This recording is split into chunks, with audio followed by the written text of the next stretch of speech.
여러분 잘 지냈어요? 요즘 겨울답게 점점 추워지고 있죠.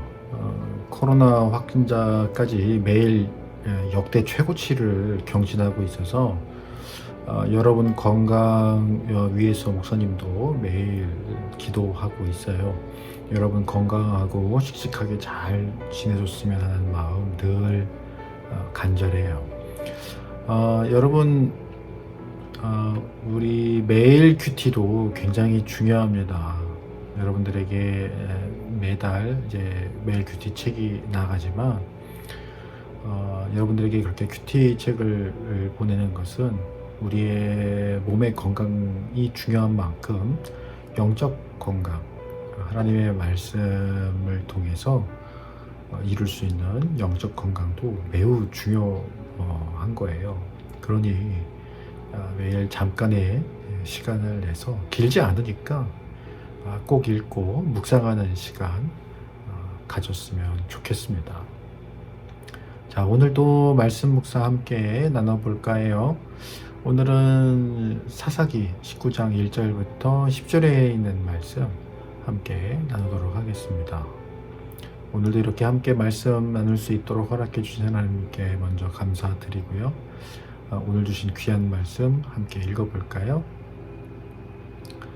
이스라엘의 왕이 없을 그때에 에브라임 산지 구석에 거류하는 어떤 레위 사람이 유다 베들레헴에서 첩을 맞이하였더니 그 첩이 행음하고 남편을 떠나 유다 베들레헴 그의 아버지의 집에 돌아가서 거기서 넉 달을 지내매 그의 남편이 그 여자에게 다정하게 말하고 그를 데려오고자 하여 하인 한 사람과 나귀 2마리를 데리고 그에게로 가매 여자가 그를 인도하여 아버지의 집에 들어가니 그 여자의 아버지가 그를 보고 기뻐하니라. 그의 장인 곧 그 여자의 아버지가 그를 머물게 하매 그가 3일 동안 그와 함께 머물며 먹고 마시며 거기서 유숙하다가 넷째 날 아침에 일찍이 일어나 떠나고자 하매 그 여자의 아버지가 그의 사위에게 이르되 떡을 조금 먹고 그대의 기력을 돋운 후에 그대의 길을 가라 하니라.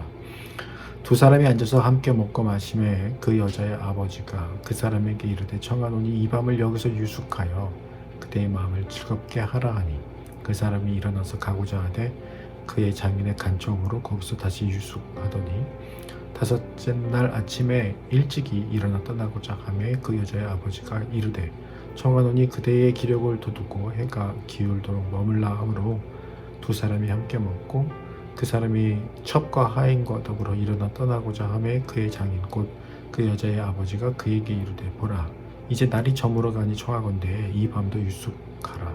보라 해가 기울었느니라. 그대는 여기서 유숙하여 그대의 마음을 즐겁게 하고 내일 일찍이 그대의 길을 가서 그대의 집으로 돌아가라 하니 그 사람이 다시 밤을 지내고자 하지 아니하여 일어나서 떠나 여부스 맞은편에 이르렀으니 여부스는 곧 예루살렘이라. 안장 지운 나귀 2마리와 첩이 그와 함께 하였더라. 아멘. 사사기라는 우리가 지금 묵상하고 있는 성경은 사사시대라는 이스라엘의 역사에 있는 한 시대를 기록하고 있는 성경이에요. 사사시대는 어떤 시대일까요? 사사시대를 부르는 별명이 있는데요. 바로 영적 암흑기라고 불려요. 소위 하나님의 나라에 속한 하나님의 백성이라고 불리우는 이스라엘이 하나님과의 관계가 밤처럼 어두컴컴해졌다. 즉 하나님과의 관계가 매우 멀어졌고 하나님의 말씀을 외면하며 자기 마음대로 사는 모습이었다는 것이죠. 그런 그들의 상태를 잘 나타내주는 말이 오늘 본문 1절 시작에서부터 등장하고 있는데요. 이스라엘의 왕이 없을 그때에. 여기서 왕은 우리가 생각하는 인간 왕을 의미하는 것이 아니에요. 사실 이스라엘에는 왕이 없던 적이 한 번도 없었어요. 왜냐하면 하나님이 이스라엘을 세우시고 부르신 실제적인 왕이시기 때문이죠. 그런데 왕이 없었다? 이건 무엇을 의미할까요? 그만큼 하나님을 왕으로 인정하지 않고 이스라엘이 당시 제멋대로 자기 마음대로 살았다는 거예요. 어떤 식으로요? 하나님의 말씀을 듣지 않고 말씀에 관심 가지지도 않고 지키려고 하지도 않은 거죠. 왜 그렇게 살았을까요? 자기 욕심을 채우는 데에만 급급하게 살았기 때문이에요. 그래서 하나님은 이스라엘이 얼마나 잘못된 삶을 살아가고 있는지를 알려주시기 위해서, 모른다면 알려주셔야 되잖아요. 그래서 주변 이방 나라들을 사용하셨어요. 이방 나라들의 공격에도 내버려 두신 거죠. 지켜주시지 않고. 그래야 하나님께서 여태 자신들을 지켜주신 것을 깨달을 수 있으니까요. 지난주에도 이야기했던 것처럼 이방 나라에게 이렇게 주권을 빼앗기고 그들의 다스림을 당하며 가지고 있던 모든 것을 약탈당하던 중에 하나님의 돌보심에 대해서 느끼고 그제서야 하나님께 부르짖기 시작하면서 하나님께서는 사사라고 하는 지도자를 세우시게 되죠. 그래서 사사를 통해서 그들을 어려움으로부터 구해주시고 이웃 이방 나라로부터 주권을 회복시켜 주셨어요. 그러나 사사 시대가 거듭될수록 사사들마저 타락하기 시작했고 이스라엘을 말씀으로 가르치고 진리를 전해야 할 제사장과 레위인들조차 더욱 죄악 가운데 타락하고 말았어요. 타락한 사사의 대표적인 인물이 바로 지난주 함께 나눴던 삼손이죠. 그리고 사사기 17장부터 21장에서는 제사장과 레위인들이 얼마나 그리고 어떻게 타락했고 이 나라가 왜 이 모양이 되었는지 알 수 있는 두 가지의 이야기를 다루고 있는 거거든요. 자, 오늘 본문은 그 두 가지 이야기 중에서 두 번째 이야기에 해당이 되는데요. 오늘 본문에서 등장하는 사람이 어떤 사람이에요? 어떤 레위인이라고 하는데 그 이야기의 내용을 가지고 유추해 볼 때 이 레위인은 그냥 평범한 레위인이 아니라 제사장이었던 것으로 추정할 수 있어요. 이스라엘 안에서 제사장은 하나님의 말씀에 모범을 보이고 백성들로 하여금 하나님의 말씀을 지키며 살아가도록 가르치고 권면해야 할 중대한 의무를 가진 자였죠. 그러나 오늘 말씀만 봐도 그래야 했던 그가 어떤 삶을 살고 있었는지 미루어 짐작할 수 있는데요. 우선 그가 베들레헴에서 첩을 맞이하였다라고 했죠. 하나님은 결혼해서 가정을 이루는 원칙에 있어 한 남자가 한 여자와만 결혼을 하고 또 다른 여자를 첩으로 두는 일을 금지하고 있어요. 아브라함이나 야곱을 보더라도 자기 아내가 아이를 낳지 못하였을 때 대를 이어가기 위해서 예외적으로 허용이 되었던 것 같지만 성경이 그 가정 안에서 일어나게 되는 불화, 즉 서로 사이가 나빠지고 다툼이 생기는 문제들을 다루고 있는 것으로 봐서 그런 경우라 할지라도 옳게 보시지는 않은 것 같아요. 이처럼 본을 보여야 할 위치에 있는 제사장조차 하나님의 말씀을 어기고 있던 시대였다는 것을 말해주고 있는 거고요.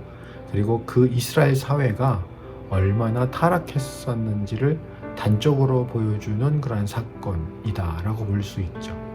게다가 그는 악한 행동을 한 첩을 친정으로 데리러 가기까지 합니다.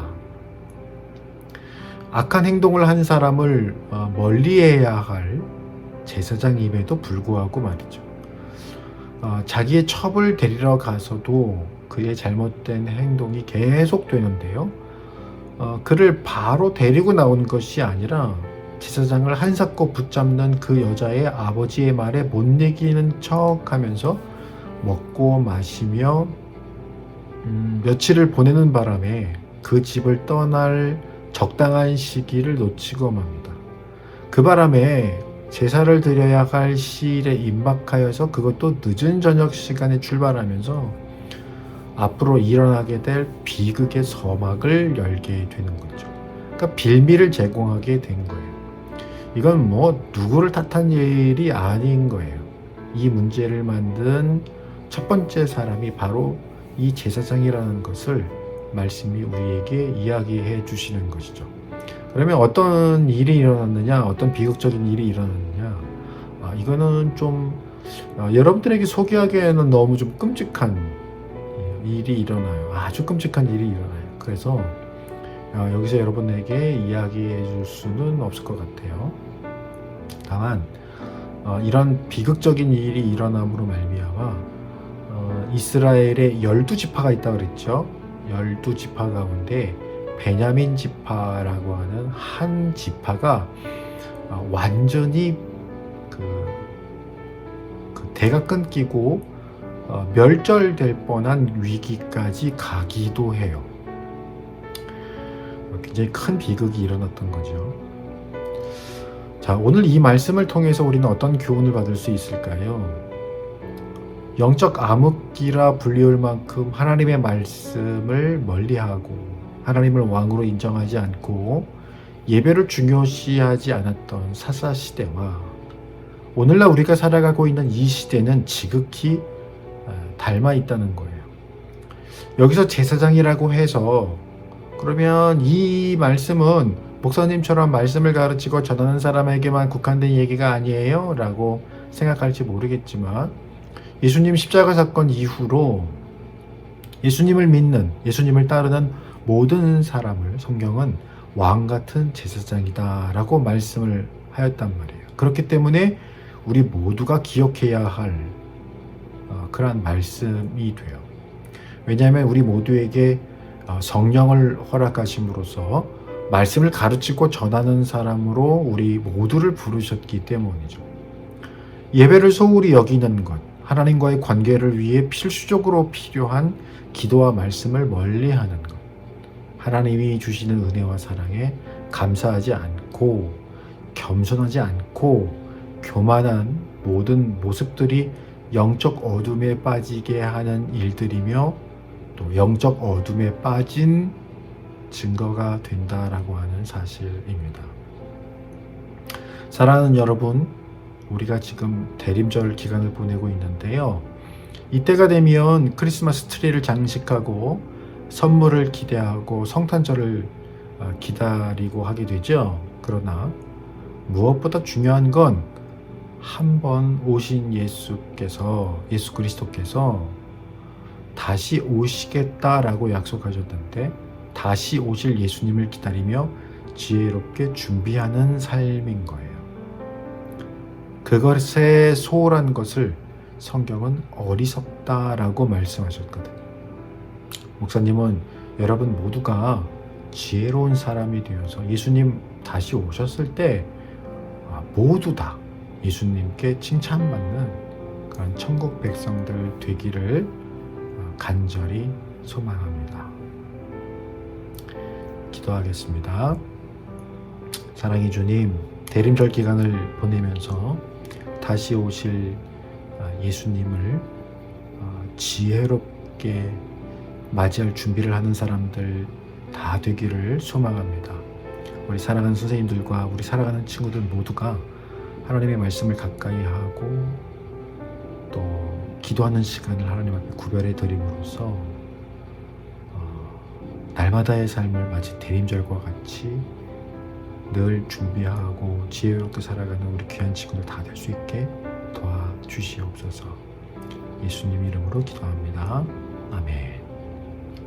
고맙습니다. 여러분 날씨 추워지는데 건강 조심하시고 우리 다시 만날 날을 기약하면서 여러분들 잘 지낼 수 있기를 바랍니다. 여러분 꼭 말씀 묵상 잊지 말고 하세요. 고맙습니다. 안녕.